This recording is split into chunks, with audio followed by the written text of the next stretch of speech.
ओम नमः सिद्धेभ्यः। ओम नमः सिद्धेभ्यः। ओम नमः सिद्धेभ्यः। ओम नमः सिद्धेभ्यः। ओम नमः सिद्धेभ्यः। ओम नमः सिद्धेभ्यः। नमो अरिहन्ताय नमो नमो आयलीयाय नमो वेदाय नमो लोए सप्तसागरम्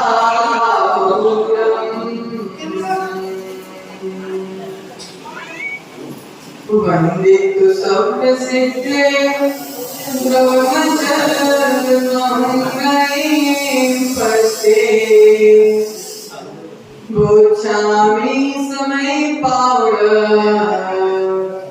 मिर्मो से वेरी वैरम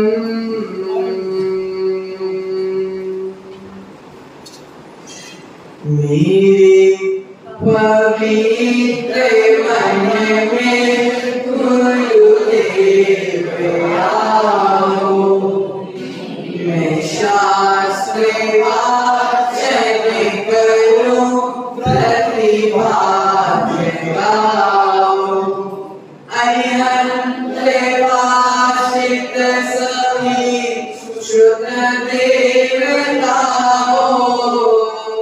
क्या बोलना अब मुझे तुम ही बताओ। क्या बोलना अब मुझे तुम ही बताओ। क्या बोलना अब मुझे तुम ही बताओ। जब ये अनंत अनंत सिद्ध परमेश्वरी भगवान की ऐसा लग रहा है सबको 100 डिग्री के ऊपर प्रकाश सब पिंकी बेटी बोलो थोड़ा सा। हाँ, या फिर शाम का भोजन है और गैस सिलेंडर खत्म हो गया।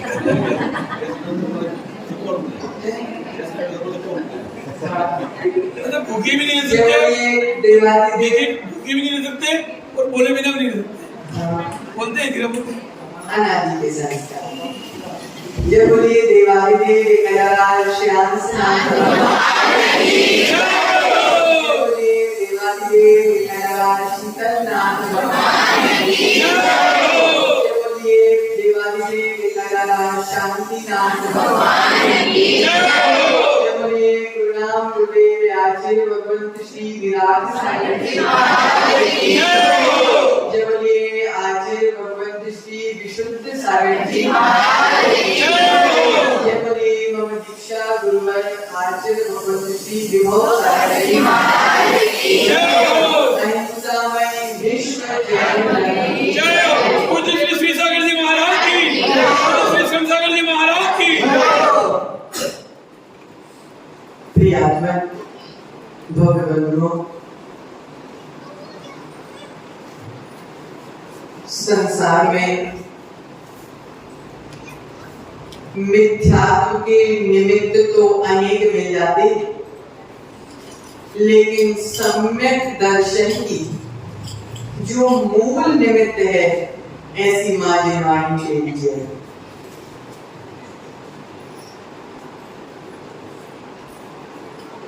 जीवन में व्यक्ति की कीमत नहीं होती, व्यक्ति रत्नत्रय को धारण करता है, उस रत्नत्रय की कीमत हुआ करती है।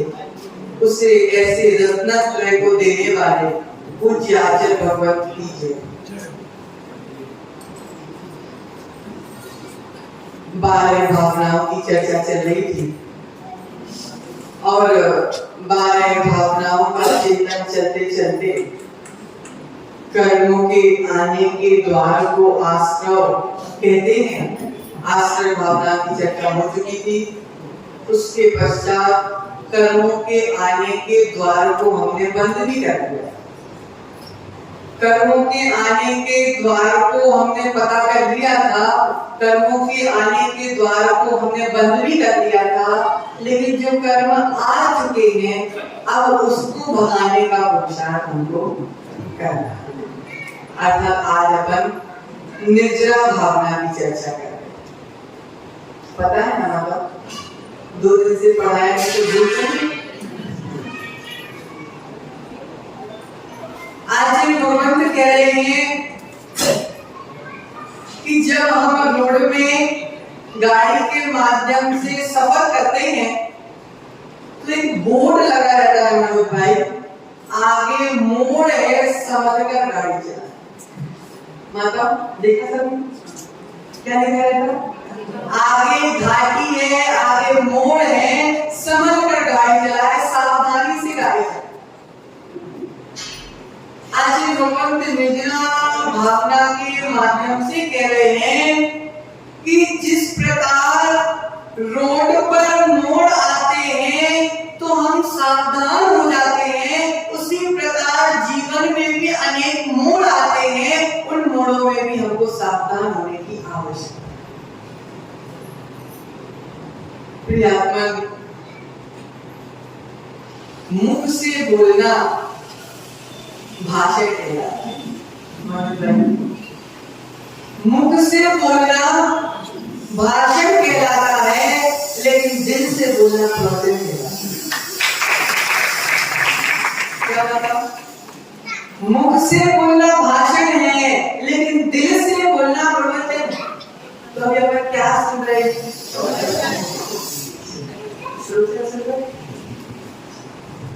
प्रवचन, प्रकृष्ट वचन ही प्रवचन है, जिनेंद्र भगवान के द्वारा कही गई कल्याणकारी वचन ही प्रवचन।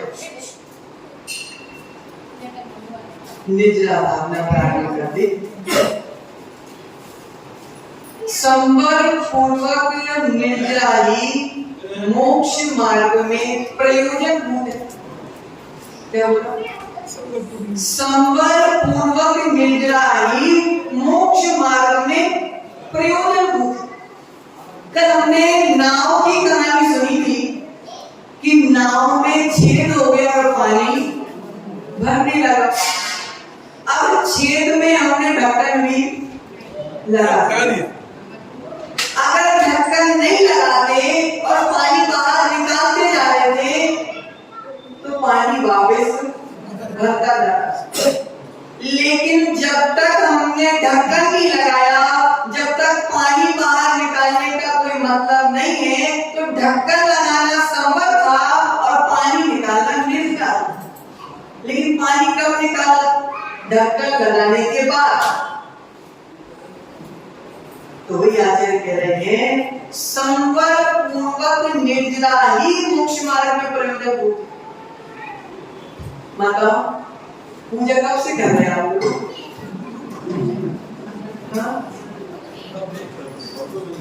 जब से पूजन सीखी है, ठीक है। हम पूजन कर रहे हैं, पुरुष का अभिषेक कब से कर रहे हैं? 25 साल। तुमने खूब पूजन कर ली, खूब उपवास कर लिया, खूब बड़े बड़े व्रतों को पूर्ण कर लिया, लेकिन कर्मों के आने में जो छेद बना हुआ उसमें ढक्कन नहीं लगा। तो आचार्य कह रहे हैं, संवर के बिना निर्जरा कार्यकारी नहीं। पहले दरवाजा बंद करो, उसके बाद जो कर्म आ चुके हैं उनको सुखाने का प्रयास करो। प्रियात्मक, निर्जरा संवर से रहित है तो वह निर्जरा सच्ची निर्जरा है। कर्मों के आने को, द्वार को बंद नहीं किया और निर्जरा हो रही है तो वह निर्जरा निष्प्रयोजन है, प्रयोजन भूत नहीं। आज भगवंत कह रहे हैं, तप से निर्जरा। किसकी निर्जरा होती है? तप से निर्जरा होती है, साधना से निर्जरा होती है। बिना तपे सोना शुद्ध नहीं होता और बिना तपे आत्मा शुद्ध नहीं होती। सोना जितना जितना तपता है मुन्ना भाई 24 कैरेट गोल्ड बनता है। तपते तपते 24 कैरेट गोल्ड बनता है, खदान से 24 कैरेट गोल्ड नहीं निकलता। उसी प्रकार जीव जन्म से शुद्ध नहीं होता, जब अलग अलग तप के माध्यम से, साधना के माध्यम से अपनी आत्मा को तपाता है, तब कहीं जाकर आत्मा शुद्ध अवस्था को प्राप्त होती। भोग आकांक्षा से रहित निर्दोष तपश्चरण ही कार्यकारी। अष्टमी चतुर्दशी मुन्ना भाई उपवास करते हो, कौन सी रिद्धि प्राप्त करने के लिए उपवास करते हो?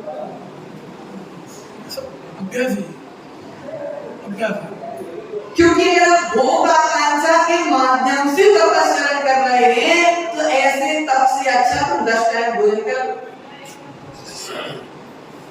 और अगर भोग आकांक्षा से रहित होकर तप कर रहे हो तो यह तप तुमको तुम्हारी कर्मों की निर्जरा में प्रयोजन होगा। प्रियतम, यह तप संवर का निर्जरा का हेतु। जो जीव तप आदि नहीं करता वह जीव नियम से अनंत संसारी।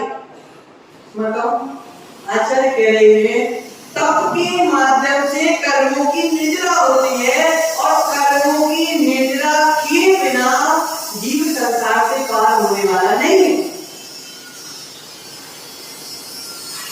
छोटे छोटे नियम, अरे भाई तुम कहते हो महाराज हम प्रयास कर रहे हैं, तो आचार्य भी तुम्हारे लिए कह रहे हैं घुटनों के बल चलते चलते पांव खड़े हो जाते हैं। छोटे छोटे नियम एक दिन बहुत बड़े हो जाते हैं। अभी तो घुटने में चल रहे, विश्वास मानना पांव में खड़े हो, और पांव में खड़े हो जब छोटे छोटे नियमों का पालन कर रहे हो, बताओ ये रात्रि भोजन का त्याग, ये छोटे छोटे जो नियम तुम्हारे हैं ये एक दिन महाव्रतों के रूप में याद है, तुम्हारी आत्मा को परमात्मा बना देंगे। क्योंकि बूंद बूंद से ही घड़ा बनता है। कैसे घड़ा बनता है? बूंद बूंद से घड़ा बनता है। इसलिए किसी ने छोटा सा नियम लिया, तुमने क्या छोटा सा नियम लेकर बड़ा नियम ले? ओहो, तुमने एक मोक्ष मार्गी को भटका दिया, माताओं संकल्प लेना, कभी हमारा बच्चा छोटा सा नियम लेके आता है तो उसको प्रोत्साहन देना कि बेटा तुमने बहुत अच्छा किया, आज छोटा लिया है कल तू बड़ा भी लेगा, और उसके बाद तुम महाव्रतों को भी धारण करेगा। लेकिन तुमने पहले ही उसकी टांग अगर खींच दी तो तुमने एक मोक्ष मार्गी की हत्या कर दी। तो आचार्य कह रहे प्रोत्साहन देना सीखो। क्या पता तुम्हारा प्रोत्साहन एक दिन उसको मुनि से अत्यंत सिद्ध बना दे। क्योंकि किसकी क्या भविष्यता है भाई हमने नहीं जानी, किसका क्या भविष्य है भाई हमने नहीं जाना। इसलिए तुम्हारी समाज में जो भी अच्छा काम करे खूब प्रोत्साहन दे। क्या पता तुम्हारा प्रोत्साहन उसके लिए साहस और संबल बन जाए। आचार्य भगवंत कह रहे हैं स्वभाव में नम्रता, भोजन में गर्म का, मतलब स्वभाव में नम्रता, भोजन में गर्म का और जीवन में धर्म का बड़ा ही महत्व का। भोजन गर्म मिले ना तो कैसा लगता है भाई? भोजन जब गर्म मिलता है तो कैसा लगता है? जब शांति मां ठंडा ठंडा दे देती तो कैसा लगता है?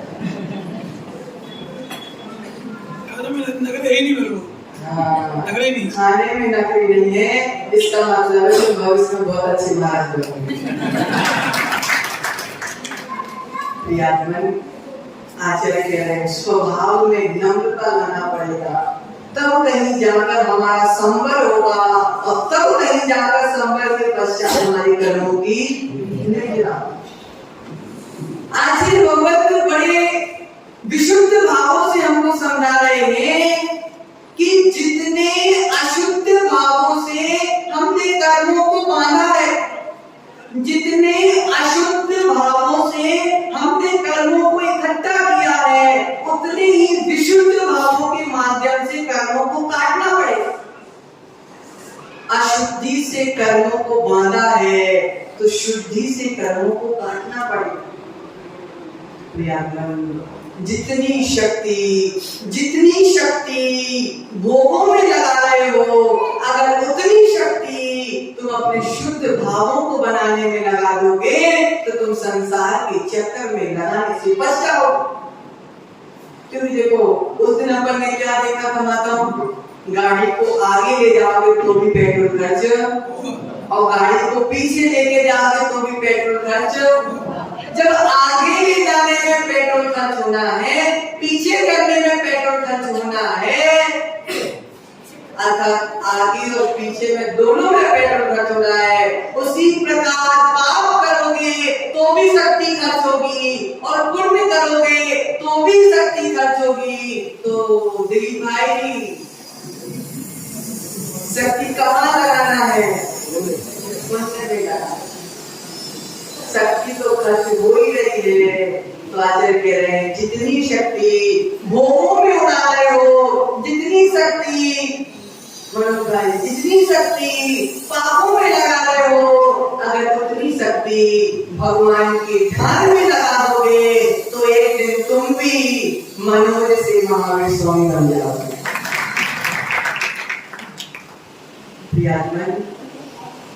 अभी भी समय है,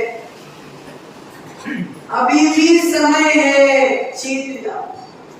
नहीं चेतोगे तो संसार के दरवाजे तुम्हारे लिए खुले हैं, और चेत जाओगे तो मोक्ष के दरवाजे भी तुम्हारे लिए खुले हैं। अब दोनों दरवाजे खुले हैं। अब निर्णय तुमको करना है कि हमको जाना कहाँ है।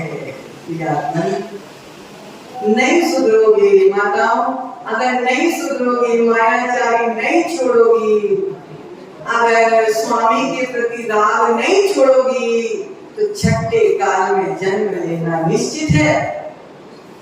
छठे काल की स्थिति पता है? पता है माता? अरुण भाई कह रहे खतरनाक स्थिति है। चेत जाओ, नहीं चेतोगे तो निश्चित छठे काल में जाओगे, जहाँ इंसान को कच्चा खा जाएगा, एक दूसरे को कच्चा खा जाएंगे। इसलिए ऐसे काल में नहीं जाना हो तो चेत जाओ, अभी भी समय है, चेत जाओ। आचार्य कह रहे हैं, पगडंडियों में चलोगे तो रास्ते भटक जाओगे। पगडंडी में चलोगे तो रास्ता भटक जाओगे, और हाईवे में चलोगे तो जल्दी से मोक्ष तक पहुंच जाओगे।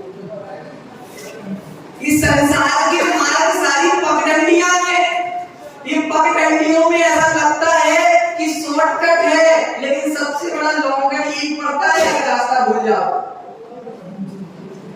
आचार्य कह रहे हैं, पगडंडियों में चलोगे तो रास्ता भूल जाओगे, राजमार्ग से चलोगे तो लक्ष्य तक पहुंच जाओगे।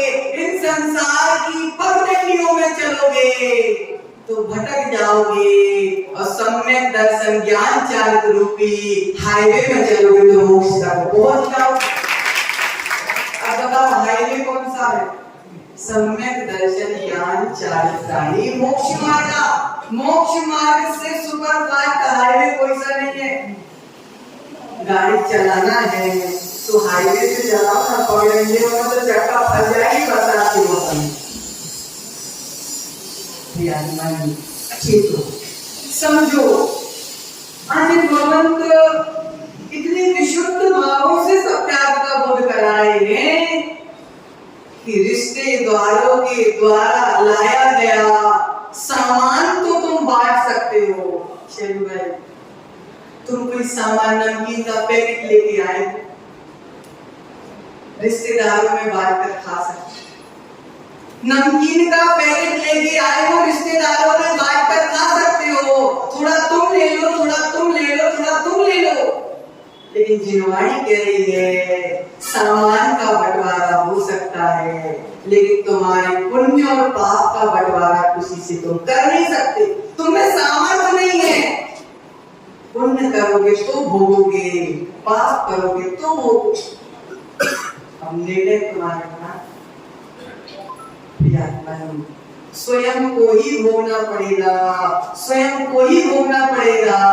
मनोज भाई, भविष्य को सुधारना है तो वर्तमान को सुधारना, भविष्य को सुधारना है तो वर्तमान को सुधार लो। अगर वर्तमान बिगड़ेगा तो भविष्य 3 काल में भी उज्जवल होने वाला नहीं। जीवन में भोगों से परे होकर तब को लाएंगे, तब हमारी कर्मों की निद्रा प्रारंभ होगी। आचार्य समझा रहे हैं तब कितने प्रकार की होती है? तब कितने प्रकार की होती है? 12 प्रकार के कि 2 प्रकार की?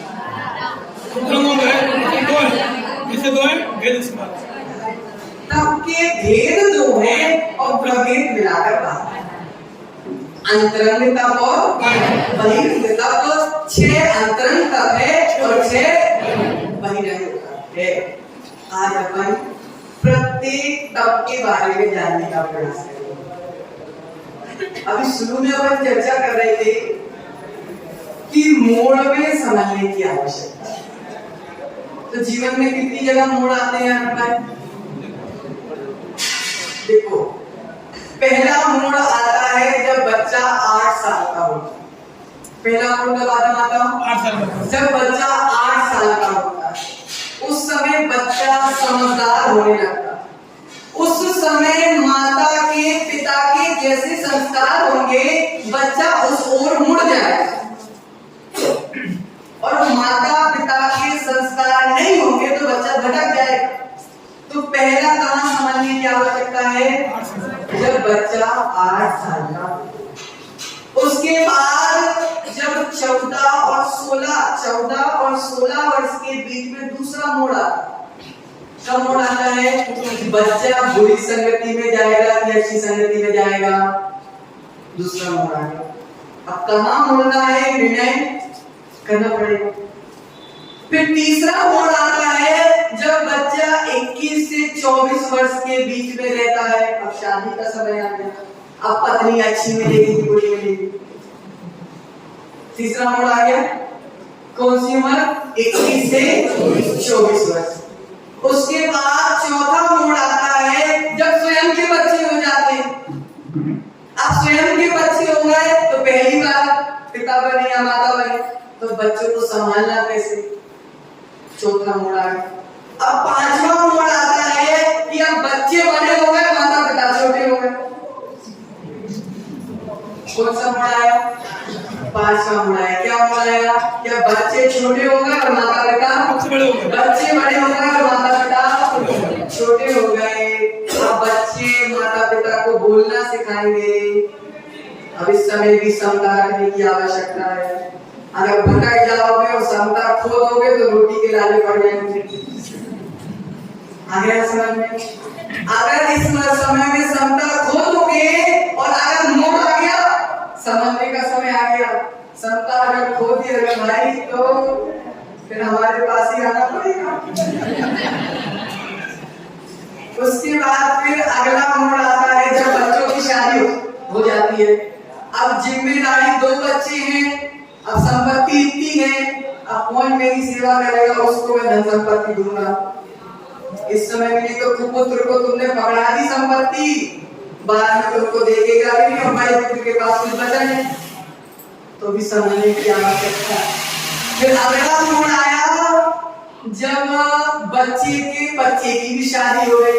अब बहू आ गई, तो सास और बहू। अब सास है पुराने जमाने की और बहू है स्टैंडर्ड की। सास देती है इतना घूंघट, बहू पहनती है आधे कपड़े। अब दोनों की सोच में अंतर। अब 4 बातें सास को सुन के रहना पड़ेगा। अगर 4 बात तुमने सुना दी तो अब तो हमें अभी बंटवारा करना है। समझने की आवश्यकता। मोड़ है ये जीवन के मोड़ है। जो इन मोड़ में समझ गया और जिसने इन मोड़ में समता रख ली उसका जीवन सफल। फिर अगला मोड़ कब आया? अब बुढ़ापा आ गया, अब बीमारी हो गई, अब परेशानियां आ गई, अब शारीरिक समस्याएं आ गई। तो ऐसे काल में भी हमको समता रखना है, आर्थ ध्यान नहीं करना है। अगर आर्थ ध्यान कर देंगे तो जीवन भर बहु बेटी से बात में कर देंगे। ये जीवन के मोड़ है। जो भी बाहर दिख रहा है उसे प्राप्त करके हमको इतराना नहीं है। आज बेटा सेवा कर रहा है, आज घर संपत्ति अच्छी है, आज तुम्हें सारी सुख सुविधाएं नहीं है, इतराना नहीं। संपत्ति मेरा पुण्य है, आज मुझे प्राप्त हो गया, कल मेरा पुण्य नहीं रहा तो मुझे प्राप्त नहीं होगा। तो आचार्य कहते हैं दुख में फूलना नहीं है और सुख में फूलना नहीं है। क्या कह रहे? दुख में फूलना नहीं है और सुख में फूलना नहीं है। दोनों में कर्म का बंधन है। फूलोगे तो भी कर्मों का बंधन है और फूलोगे तो भी कर्मों का बंधन है। लेकिन आज अपन बंधन की चर्चा नहीं, जो बांध चुके हैं उसको काटने की चर्चा कर रहे हैं। तो पहला बहिरंग तप है अनशन। कौन सा तप है? अनशन। लौकिक प्रयोजन को छोड़कर, पहले शब्द आचार्य भगवान ने क्या उपयोग किया? लौकिक प्रयोजन छोड़कर। आज मेरा उपवास है, समाज वाले मेरे लिए माला पहनाएंगे। आज मैं अगर उपवास करूंगा तो 4 लोगों के सामने मेरा सम्मान होगा। ये सब लौकिक प्रयोजन है। लौकिक प्रयोजन के समय मोक्ष, आत्मा का प्रयोजन छूट जाता है।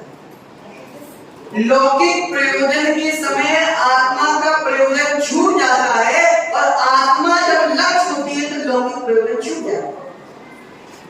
अनशन, चारों प्रकार के आहारों का त्याग करके 24 घंटे धर्म ध्यान करना। जितने समय तक उपवास है तो पंखा एसी चलाकर सोना नहीं। माता पंखा एसी कूलर टीवी चला रहे हैं, मोबाइल चला रहे हैं, दिन निकालना है।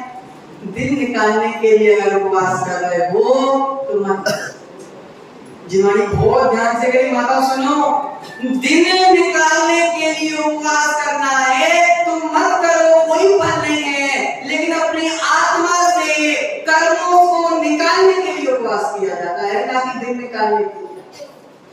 कर्मों को निकालने के लिए उपवास करना कि दिन निकालने के लिए?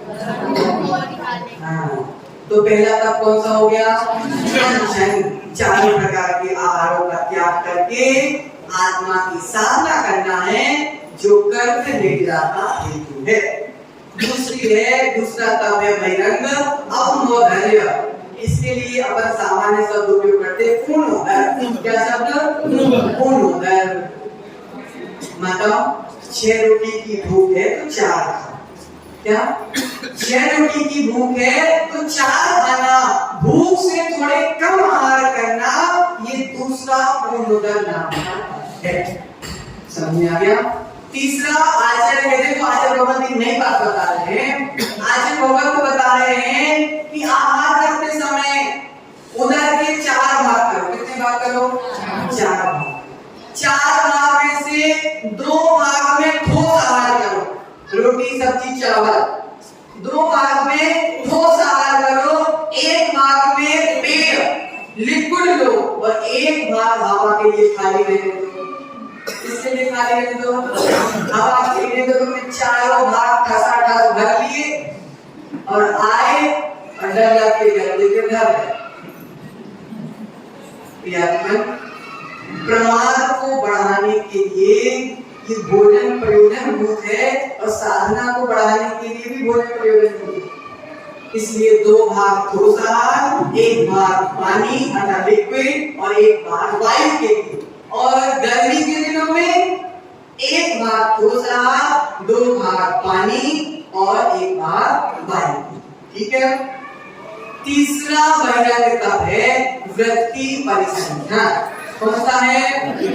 वृत्ति परिसंख्यान। साधक संकल्प नियम लेकर आगे को निकलता है कि कोई विधि लेके निकलता है कि इस विधि के मिलने पर ही मैं आचरण करूंगा, नहीं तो मैं अंतराय मानूंगा, उपवास ग्रहण करूंगा। ये तब भाग्य की परीक्षा करने के लिए किया जाता है। किसके लिए किया जाता है माता? भाग्य की परीक्षा। देखो माता, विधि का विधान होता है तो विधि कहीं से भी मिल जाती है। क्या विधि का विधान होता है तो विधि कहीं से भी मिल जाती है, और विधि का विधान नहीं होता तो आदिनाथ भगवान को 6 महीने तक विधि नहीं मिली। तो वृत्ति परिसंख्यान तब किस लिए किया गया? भाग्य की परीक्षा करने के लिए। ठीक है, समझ में आ गया? अगला है कौन सा? रस परित्याग। तो 6 प्रकार के रस होते हैं: दही, दूध, घी, तेल, नमक और शक्कर। ये 6 प्रकार के रस होते हैं। तो साधु नीरस भोजन या कुछ रसों का त्याग करके आहार ग्रहण करता है, जिससे जिह्वा इंद्रिय निरोध होता है एवं प्रमाद में घटाव होता है। निद्रा पर विजय प्राप्त करना है तो रस परित्याग से बड़ा कोई काम नहीं। निद्रा पर विजय प्राप्त करना सबसे ज्यादा निद्रा ही परेशान करती है। हाँ, सोते रह गए, अनादि काल निकल गए, जाग जाओ, जाग जाओ, सोते सोते अनंत काल निकल गए, जाग जाओ, जाग जाओगे तो सिद्ध सिद्धार्थ भाग जाओ, और नहीं जाओगे तो संसार में सोते रह जाओगे। उसके बाद अगला कब कौन सा है? विविक्त शय्यासन। एकांत में, जहाँ जीवों की विराधना ना हो, जहाँ पर स्त्री पुरुष नपुंसक आदि किसी का आना जाना ना हो, ऐसे एकांत स्थान पर एक करवट के माध्यम से शयन करना विविक्ति परिसंख्यान, विविक्त शय्यासन नाम का तप है, ऐसा आचार्यों ने बताया है। उसके बाद अगला तप है काय क्लेश। गर्मी को सहकर, ठंडी को सहकर, पसीने को सहकर, मल को सहकर, अर्थात 22 अलग अलग जो परिचय बताए गए हैं, उन परिचयों के माध्यम से काय को क्लेश करना, कमजोर करना। अगर काय कमजोर होगी तो इंद्रियां हमारे कंट्रोल में होंगी, और अगर काय कंट्रोल में नहीं है तो इंद्रियां हमारे कंट्रोल में होने वाली नहीं है। इसलिए इंद्रियों को वश करने के लिए 22 प्रकार के जो परिचय हैं, उससे अपने काय का क्लेश करना काय क्लेश नाम का तप है। उसके बाद अगला कौन सा है? अब अंतरंग तप। देखो वरुण भाई, दृष्टि का भेद होता है माता, दृष्टि का भेद होता है। हमने सुकुमार मुनि को देखा, उनका चारित्र पढ़ा, जिनके लिए रत्नों के कंबल भी करते थे, जिनके लिए सरसों का एक दाना भी चुभता था, जिन्होंने कभी भी अपने जीवन में सूर्य की डायरेक्ट किरण नहीं देखी, इतने सुकुमार थे। लेकिन जब वैराग हो गया, चले गए जंगल में तप कर रहे हैं साधना, कर्मों को काटने का पुरुषार्थ कर रहे हैं। कर्मों का उदय आया, कर्मों का उदय आया। देखो ना भाई, जिनके लिए फूल भी चुभते थे, आज श्यामी अपने बच्चों के साथ शरीर की हड्डियों को दांतों से चूस रही है। पूरा मांस फाड़ दिया, पैर से लेकर कमर तक का पूरा शरीर खा गई श्यामी। लेकिन महाराज अभी चल रहे। क्या हो गया भाई? शरीर बदल गया क्या? शरीर बदल गया क्या? चैनल बदल गया क्या? जिनके लिए सरसों का एक दाना चुभता था भाई, आज उनको श्यामी के दांत नहीं चुभ रहे होंगे, तो फिर चिल्लाए क्यों नहीं महाराज? श्यामी को मारने क्यों नहीं गए?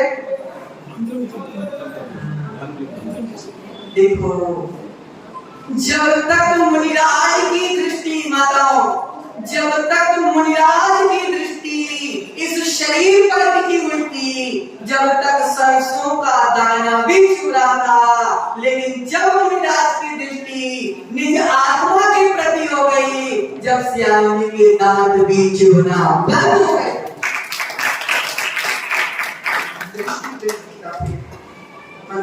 दृष्टि का पेड़ है।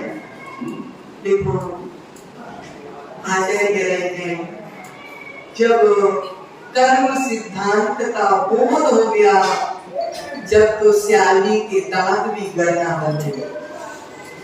जब कर्म सिद्धांत का बोध हो गया कि कोई और नहीं, मेरे कर्म है, कोई और मुझे दुख दे नहीं सकता, कोई और मेरा सुख छीन नहीं सकता, सब मेरे कर्मों का उदय है, तो श्यामी के दांत भी गड़ना। वर्तमान में उदाहरण वाला जी पढ़ने करने का, हाँ ये कमर बड़ा हो गया था, 2-2.5 घंटे ध्यान में बैठे, बिना सुन किए, मतलब ऑपरेशन किया उनका 2.5 घंटे हिले नहीं पीठ को।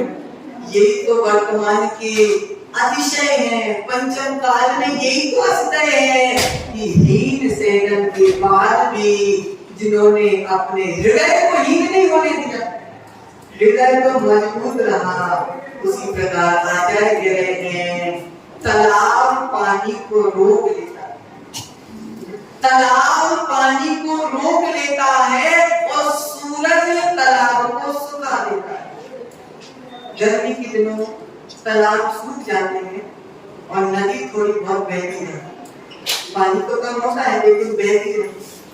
आचार्य कह रहे हैं, जिस प्रकार तालाब पानी को रोक लेता है और पानी को रोकने के बाद सूरज पानी को सुखा देता, उसी प्रकार जब संवर हो जाता है तो कर्म रुक जाते हैं और तब कर्मों को सुखा देता है, और जब कर्म सूख जाते हैं तो हम जैसी संसारी आत्मा भी सिद्ध आत्मा के रूप में परिवर्तित हो जाती है।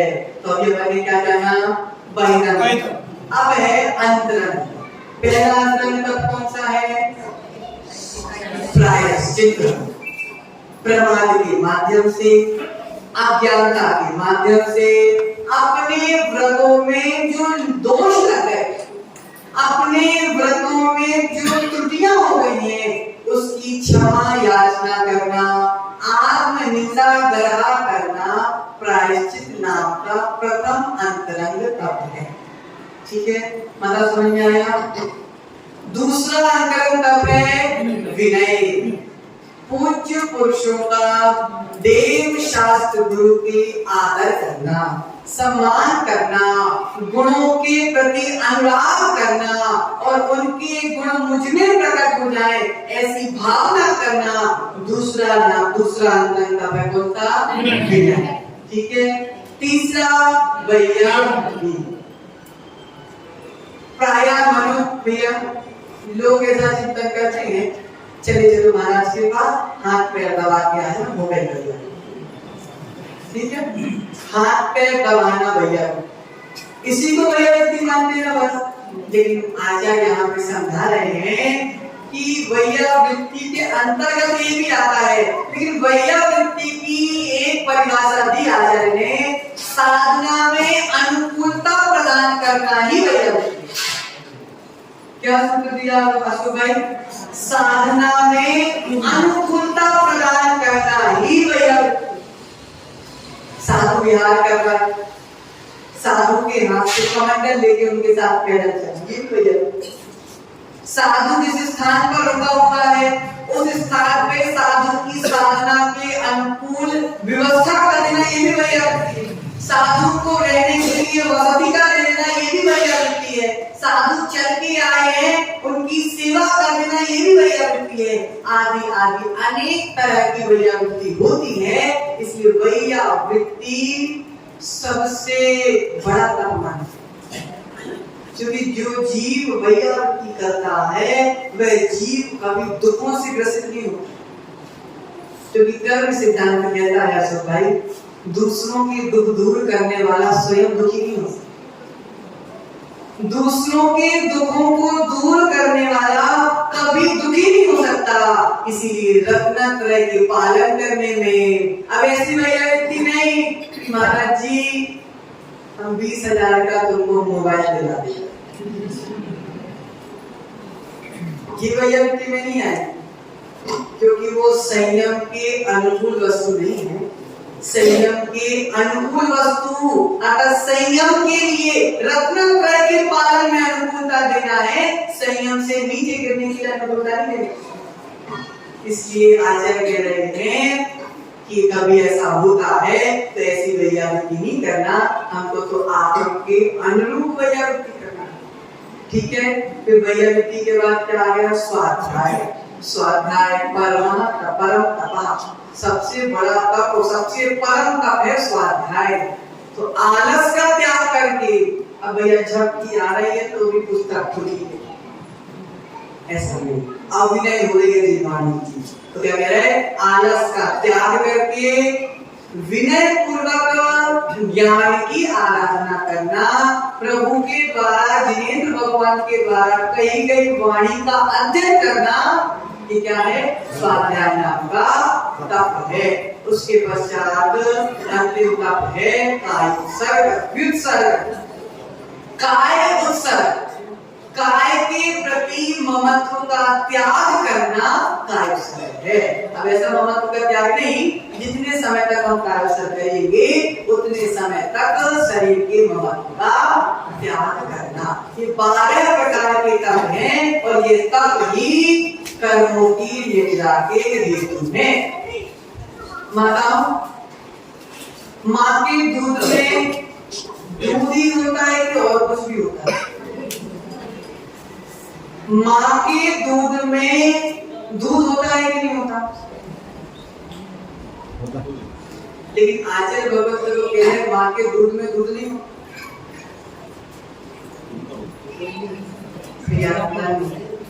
माँ के दूध में दूध नहीं दुलार होता है।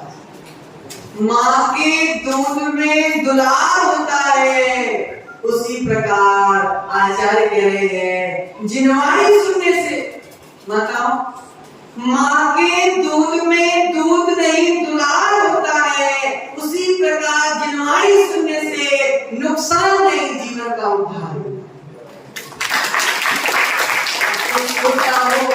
महाराज का समय जल्दी हो जाए, हमें और भी काम करना है। नुकसान हो रहा है, समय की बर्बादी हो रही है। आचार्य कह रहे हैं जिनवाणी सुनने से समय की बर्बादी नहीं, जिनवाणी सुनने से तो समय का सदुपयोग होता है। अशोक भाई, जितनी देर तुम जिनवाणी सुनते हो उतनी देर पापों से बचते हो कि नहीं बचते हो? माता, जितनी देर तुम जिनवाणी सुनती हो उतने देर सीजन की चर्चा से बचती हो कि नहीं बचती हो? जितनी देर तुम जिनवाणी सुनती हो उतनी देर पड़ोसी से फालतू बात करने से बचती हो कि नहीं बचती हो? टीवी देखने से बचती हो कि नहीं बचती हो? पापों से जो बचना है यही तो संबंध। पापों के आने के द्वार को तुम रोक रहे हो, तुम्हारा संबंध चल रहा है। और जब तुम तप को धारण करोगी तो जो कर्म आ चुके हैं उसकी निजाम हो जाएगी। तो आचार्य भगवान कह रहे हैं अस्थिर, एक ध्यान रह गया अपना अंतर का ध्यान। तो अस्थिर मन को स्थिर करना और आत्मा का चिंतन करना अंतिम ध्यान नाम का तप होता है। इसलिए भैया समझो, पूर्व के संचित जो कर्म है उसको गलाने का प्रयास करना, उसको भगाने का प्रयास करना या अपनी आत्मा को उससे रहित करना निजरा है। जो भाव संबंध के कारण है उन्हीं भावों से निजरा होती है। हमारा अंतिम तक में ध्यान दिया है, ध्यान ग्रस्त कपड़े वाला कैसे कर सकता है? कपड़े वाला ध्यान भी कर सकता है। ये ध्यान करो ना कि मैं कपड़े कब छोड़ूं। कपड़े वाला भी ध्यान कर सकता है। ऐसा ध्यान करना है कि हे भगवान मैं कपड़े कब छोड़ूंगा। निदान करना है तो ऐसा निदान करना, मैं कपड़े कब छोड़ूंगा, मैं कपड़े कब छोड़ूंगा। कपड़े छोड़ने की भावना, कपड़े बस नहीं छोड़ूंगा, साथ ही साथ कषायों को भी छोड़ना। अर्थात हे भगवान मैं कपड़े कब छोड़ूंगा, हे भगवान मैं कषाय कब छोड़ूंगा, हे भगवान मैं तेरे जैसा कब बनूंगा। ये भी घर बैठे बैठे चिंतन हो सकता है, और ये चिंतन भी तुम्हारे कर्मों की निद्रा का कारण बन सकता है। ठीक है ना? तो आचार्य कह रहे हैं तत्वों को समझो, आचरण करो, तब कहीं जाकर हम अपने कर्मों की निद्रा कर पाएंगे। सबसे बड़ी कर्मों की निद्रा करने का साधन है मोक्ष कर्म सिद्धांत को समझ। कर्म सिद्धांत को अगर समझ गए, जब तक समझोगे नहीं, जब तक यथार्थ का बोध नहीं होने वाला, जब तक सत्यार्थ का बोध नहीं होने वाला, जब तक क्या सत्य है क्या असत्य इसका बोध नहीं होने वाला, अर्थात विवेक नहीं आने वाला। और जब विवेक आ जाएगा तो फिर सावधानी पूर्वक मोड़ों पर तुम सावधान हो जाओगे। इसकी बहानाबाजी छोड़ दो खानू वालों, बहानाबाजी छोड़ दो, महाराज ऐसा महाराज वैसा। एक बार क्या हुआ, एक बच्चा स्कूल जाता था, उसकी मैडम ने उसको एक होमवर्क दिया कि तुमको एक चूहे का, एक बिल्ली का और एक कुत्ते का 3 के चित्र बनाकर लेकर आना है। अब बच्चा था बनाने वाला, अब अगले दिन लेके आना है, अब बनाया तो है नहीं। अब बच्चा थोड़ा लेट पहुंचा क्लास में, तो क्या होता है, सब बैठे हो, अलग से एक बच्चा आया तो टीचर की नजर सबसे पहले उसी के ऊपर पड़ती है। बोले चलो आज जो कल होमवर्क दिया तो वो चेक करना है, तो बाकी सबके बाद में करेंगे, तुम लेट आए हो सबसे पहले तुम्हारा चेक करेंगे। अब उन्होंने बोला दिखा भैया, कुत्ते का, बिल्ली, चूहे का, बिल्ली का और कुत्ते का चित्र बना दिया था हमने। तो उसने खाली कागज निकाले, अब खाली कागज निकाले तो उसने बोला, टीचर ने बोले खाली कागज क्या है, कहाँ बनाए तुमने चित्र? उन्होंने बोला हमने बनाए थे ना, कहाँ बनाए, खाली तो है। उन्होंने बोला हमने चूहे का चित्र बनाया था, इतना सुंदर बनाया था, इतना सुंदर बनाया था, बिल्कुल असली लग रहे थे वो। चलो ठीक है, कहाँ गया था ना। फिर उसके बाद मैंने बिल्ली का बनाया, बिल्ली तो बिल्कुल इतनी अच्छी बनाई थी कि बिल्कुल इतनी अच्छी लग रही थी कि बिल्कुल अब भी जाग जाएगी, और हमारी बिल्ली ने हमारे चूहे को खा लिया। चलो ठीक है, चूहा तो गया, अब बिल्ली तो बताओ। उन्होंने बिल्ली तो बनाई थी हमने, फिर हमने कुत्ता बनाया। अब कुत्ता बनाया तो कुत्ते और बिल्ली को हम लेके आ रहे थे, रास्ते में किसी ने पत्थर मार दिया तो दोनों भाग गए। ऐसे बहाने बनाते बनाते उनको अनादि काल निकल गए। ऐसे बहानेबाजी से काम नहीं चलेगा। कर्मों की निद्रा बहादुरी से होती है, बहानेबाजी से नहीं होती। इसलिए जो कर्म आ चुके हैं, कर्मों के आने के द्वार को हम बंद करें, अर्थात धर्म ध्यान प्रारंभ करें। उसके बाद शक्ति के अनुसार कैसे तप करना है, 50 घंटे का नहीं, शक्ति के अनुसार कि हमारा शरीर ऐसा बर्बाद ना हो जाए कि भविष्य में हम रत्नात्रय का पालन न कर पाए। शरीर के अनुसार, शक्ति के अनुसार, सामर्थ्य के अनुसार हम तपस्या करें। समझदार के लिए सारा काफी होता है। इसी मंगल भावना के साथ परम पूज्य आचार्य श्री विभव सागर जी महाराज